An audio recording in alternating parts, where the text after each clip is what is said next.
पैसों से इठलाती हुई केंद्र में चली सरकार बनाने, जो नमक तेल का भाव न जाने वो चली है आज बजट बनाने।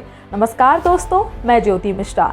वैसे तो बजट लोगों की उम्मीदें पूरी करने वाला हो सकता है, लेकिन इस बार के बजट की बात है कुछ खास, क्योंकि जितनी ख्वाहिशें हैं उससे ज्यादा मजबूरियां हैं। सरकार को भी मालूम है कि हर तरफ लोगों को कुछ ना कुछ चाहिए, और जो लोग दूसरों को कुछ देने की कंडीशन में हैं, उन्हें भी सरकार से काफी कुछ चाहिए। और अब वित्त मंत्री के सामने चैलेंज ये है कि आखिर सबकी ख्वाहिशें पूरी करें तो करें कैसे, और जिनकी ना कर पाएं तो उन्हें समझाएं कैसे। तो चलिए देखते हैं इस वीडियो में कि इस बार के बजट में क्या रहने वाला है खास।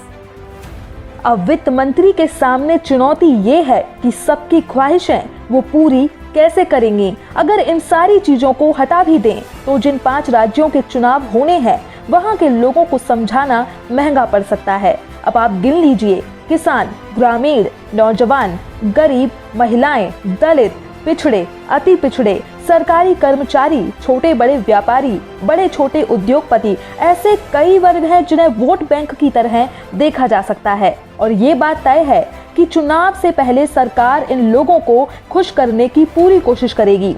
ये तो आपको पता ही होगा कि जैसे ही सरकार किसी भी वर्ग को खुश करने की कोशिश करती है तो या तो वो अपनी कमाई कम करती है, या टैक्स में छूट देती है, या फिर कुछ बांटने का ऐलान करती है। दोनों ही सूरत में बोझ बढ़ता है सरकारी खजाने पर।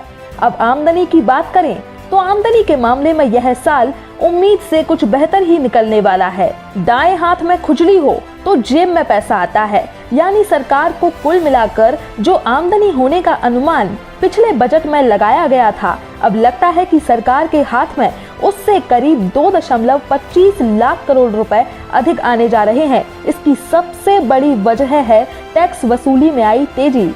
हर महीने औसतन 1.20 लाख करोड़ रुपए तो सिर्फ जीएसटी से ही आए हैं। इसका सीधा मतलब है कि कारोबार तेजी पर हो रहा है।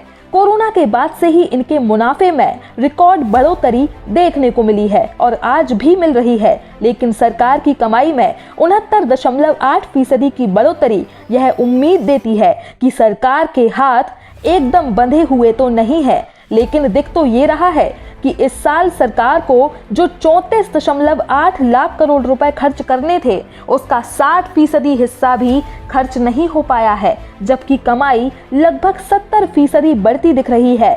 कमाई ज्यादा और खर्च कम, यानी घाटे में कटौती। लेकिन इस वक्त घाटे से बड़ी फिक्र है इकोनॉमी में रफ्तार लाने की। शायद इसीलिए अब वित्त मंत्री की सबसे बड़ी चुनौती भी है कि वो खर्च कैसे बढ़ाएं और कहां बढ़ाएं। कोरोना के बाद अर्थव्यवस्था में जो सुधार आ रहा है उसमें सबकी बराबर हिस्सेदारी नहीं है।